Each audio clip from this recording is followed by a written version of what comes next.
ನಮಸ್ಕಾರ ರೀ ನಮ್ಮೆಲ್ಲ ಉತ್ತರ ಕರ್ನಾಟಕ ಮಂದಿಗೆ.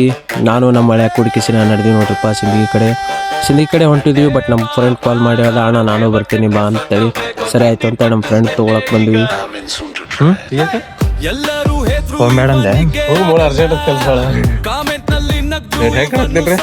Exam kadak by. ನಮ್ಮ ದೋಸ್ತ ಗಾಡಿ ಮ್ಯಾಗ ಕುಂದ್ರಸ್ಕೊಂಡು ಕೇಸಿಂದ್ರ ನಾವು ನಡೆದು ನೋಡ್ರಿಪ್ಪ ಸೀದಾ ಸಿಂದಗಿ ಕಡೆ.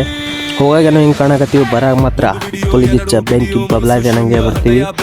ಸಿಂದಗಿ ಹೋಗಿ ಮುಟ್ತಿದ್ದಂಗೆ ಜಾಯಿಂಟರ್ ಶೋರೂಮ್ದಾಗ ನಮ್ಮ ದೋಸ್ತಂದೇನೋ ಕೆಲಸ ತಂದ. ಸರಿ ಆಯ್ತಣ್ಣ ನಿನ್ನ ಕೆಲಸ ನೀನು ಕ್ಲಿಯರ್ ಮಾಡ್ಕೊಂಡು ನಾ ಹೊರಗೆ ವೇಟ್ ಮಾಡ್ತೀನಿ ಅಂತ ವೇಟ್ ಮಾಡಕ್ಕೆ. ದೋಸ್ತು ಬರತ್ತಾನ ವೇಟ್ ಮಾಡೋದು ಯಾಕಂತೇಳಿ ನಾವು ಒಂದು ಕೇಸಿಂದ್ರ ಒಂದು ಸ್ವಲ್ಪ ಕಟಿಂಗ ಶೇವಿಂಗ್ ಗಿವಿಂಗ್ ಮಾಡ್ಕೊಂಡು ಕೇಸಿಂದ ಸೀದಾ ನಡೆದು ನೋಡ್ರಿಪ್ಪ ಮನೆ ಕಡೆ ಹೋಗೋದಕ್ಕಿಂತ ಮುಂಚೆ ಒಂದು ಸ್ವಲ್ಪ ಗಾಡಿ ಸ್ಟಾರ್ಟರ್ ಕೆಲಸ ಮಾಡಲಾಗಿತ್ತು. ಸ್ಟಾರ್ಟರ್ ರಿಪೇರಿ ಮಾಡ್ಸ್ಬೇಕಂತೇಳಿ ಬಂದೀವಿ ಆಟೋಮೊಬೈಲ್ಸ್ಗೆ. ಗಾಡಿ ರಿಪೇರಿ ಆಗ್ತಿದ್ದಂಗೆ ನಾವು ಸೀದಾ ನಡೆದ್ವಿ ಮನೆ ಕಡೆ. ಇದು ನೋಡ್ರಿಪ್ಪ ನಮ್ಮದು ಕಟಿಂಗ್ ಮಾಡ್ಕೊಂಡಿದ್ದ ಫೈನಲ್. ಇಷ್ಟೆಲ್ಲ ನಮ್ಮದು ಕೆಲಸ ಮುಗಿಸೋದು ಕೇಸಂದ್ರೆ ಸಾಯಂಕಾಲ ಆಯ್ತು ಮನೆಗೆ ಇರೋ.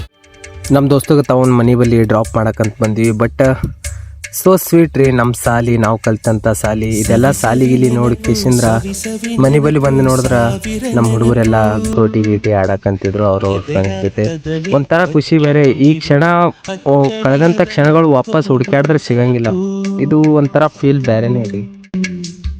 ಏನೋ ಒಂದು ತೊರೆದ ಹಾಗೆ, ಯಾವುದೋ ಒಂದು ಪಡೆದ ಹಾಗೆ, ಅಮ್ಮನ ಮಡಿಲ ಅಪ್ಪಿದ ಹಾಗೆ, ಕಣ್ಣಂಚಲ್ಲಿ ಕಣ್ಣೀರ ನೆನಪು.